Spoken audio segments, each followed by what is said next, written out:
Hi viewers, ప్రస్తుతం మనం హైదరాబాద్లో ఉన్నటువంటి ప్రజాభవన్లో ఉన్నాం. ఇక్కడికి ప్రతాప్ సింగారానికి సంబంధించినటువంటి డబుల్ బెడ్రూమ్ నివాసులు కూడా ఇక్కడికి రావడం జరిగింది. డబుల్ బెడ్రూమ్ లబ్ధిదారులు మొత్తం కూడా ఇక్కడికి రావడం జరిగింది. ఒకసారి వారి సమస్యలు ఏందో వారిని అడిగి తెలుసుకుందాం. అమ్మ చెప్పండి, మీ పేరు? నా పేరు సుజాత. మేము ప్రతాప్ సింగారం డబుల్ బెడ్రూమ్ నుంచి వచ్చినాం సార్. మాకు అక్కడ కనీస సదుపాయాలు ఏమీ లేవు. ఓన్లీ డబుల్ బెడ్రూమ్ తప్ప మాకు ఇంకా అక్కడ ఏం లేవు. ఒక హాస్పిటల్ కానీ, ఒక చర్చ్ కానీ, మసీదు కానీ ఏమీ లేవు. నా పేరు బిందు భార్గవి అండి. మేము ఇక్కడ ప్రతాప సింగారం, పిర్జాదిగూడ ప్రతాప సింగారం డబుల్ బెడ్రూమ్ దగ్గర నుండి వచ్చాము. యాక్చువల్గా మాకు అక్కడ డబుల్ బెడ్రూమ్స్ ఇచ్చారనే కానీ ఏ సదుపాయాలు అక్కడ లేవు. 4 గోడల మధ్యలో మేము ఉండమని అక్కడ ఇచ్చేసారు, అంతేగాని ఏ ఫెసిలిటీస్ సరిగ్గా లేవు. మొన్నటి వరకు వాటర్ ప్రాబ్లమ్స్ ఉండే, అది ఇప్పుడు కొంచెం వాటర్ లైన్ వచ్చింది కానీ మాకు ట్యాప్స్ అది పట్టుకోవడానికి అవకాశం అక్కడ లేదు.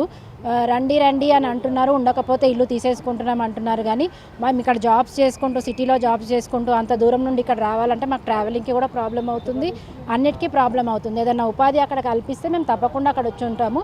ఇప్పుడు పిల్లలకి సడన్గా ఆపేసి మేము ఇక్కడ వచ్చి అయితే జాయిన్ చేయలేము. గవర్నమెంట్ స్కూల్స్ ఉన్నాయి, అవి ఒక 2 కిలోమీటర్స్ 3 కిలోమీటర్స్ డిస్టెన్స్లో ఉన్నాయి.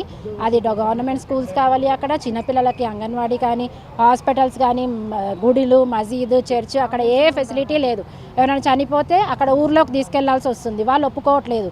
ఇక్కడ మేము చెయ్యనీయము అది ఇది అని వాళ్ళు మమ్మల్ని తరిమేస్తున్నారు. వేరే పర్మిషన్ తీసుకొని మేము చేయాల్సి వస్తుంది. అక్కడ మేము ఎవరైనా చనిపోయినా మాకు ప్రాబ్లమే అవుతుంది. రీసెంట్గా డెంగ్యూ వచ్చి ఒక 34 ఇయర్స్ అబ్బాయి కూడా చనిపోవడం జరిగింది. ఇంకా ప్రస్తుతం ఉన్న వాళ్ళకి దోమలకైతే చాలా ప్రాబ్లం అవుతుంది. దోమల వల్ల చిన్న చిన్న పిల్లలకి ఇన్ఫెక్షన్స్ వస్తున్నాయి. అన్నీ ఎవరికి ఏది వచ్చినా హాస్పిటల్కి వెళ్దామంటే అటు ఉప్పల్ వెళ్ళాలి, లేదంటే ఇంకా మెయిన్ సిటీకి రావాల్సి వస్తుంది. అక్కడ అంబులెన్స్ ఫెసిలిటీ కూడా లేదు. ఎవరు వచ్చి చూసి వెళ్తున్నారు, ఇది చేస్తాం అది చేస్తున్నాం అంటున్నారు. కానీ ప్రజెంట్ ఈరోజు డిప్యూటీ కమిషనర్ మేడం వచ్చారు. అక్కడ చుట్టుపక్కల అంతా చెక్ చేసి మొత్తం చెత్త క్లీన్ చేయించమని చెప్పారు. జేసీపీ పంపిస్తానన్నారు. అలాగే ఇంకా వేరే వాళ్ళు కూడా స్పందించి ఇంకా మాకు సహకరిస్తారని, ఆ ఇచ్చిన ఇళ్ళని లబ్ధిదారులు అందరూ తప్పకుండా వచ్చి ఉంటారు. మీరు అన్ని ఫెసిలిటీస్ ప్రొవైడ్ చేస్తే వేరే వేరే దగ్గర ఇల్లు లేని వాళ్ళు అక్కడ కిరాయిలు కట్టుకుంటూ ఇక్కడ వదిలేసుకోవడానికి మాకేమి ఇది కాదు కదా. మాకు ఇల్లు వచ్చినాయంటే తప్పకుండా వచ్చి ఉంటాము.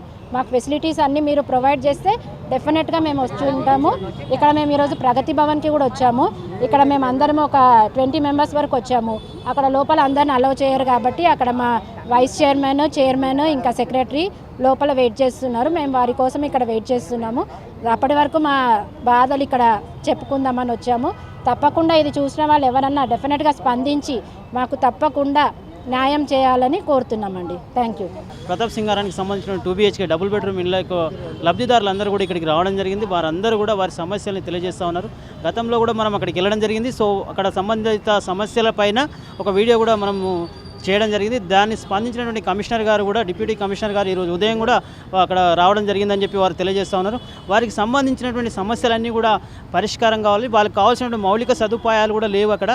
సో ఆ మౌలిక సదుపాయాలు కూడా కల్పించాలని చెప్పేసి వారు తెలియజేస్తూ ఉన్నారు. అదేవిధంగా అంగన్వాడీ భవనము, తర్వాత మహిళా భవనం, తర్వాత ఉపాధికి సంబంధించినటువంటి మహిళలకు కూడా కుటీర పరిశ్రమలు, అదేవిధంగా వారికి అన్ని సదుపాయాలు కూడా కల్పించాలని చెప్పేసి వారు కోరుతూ ఉన్నారు.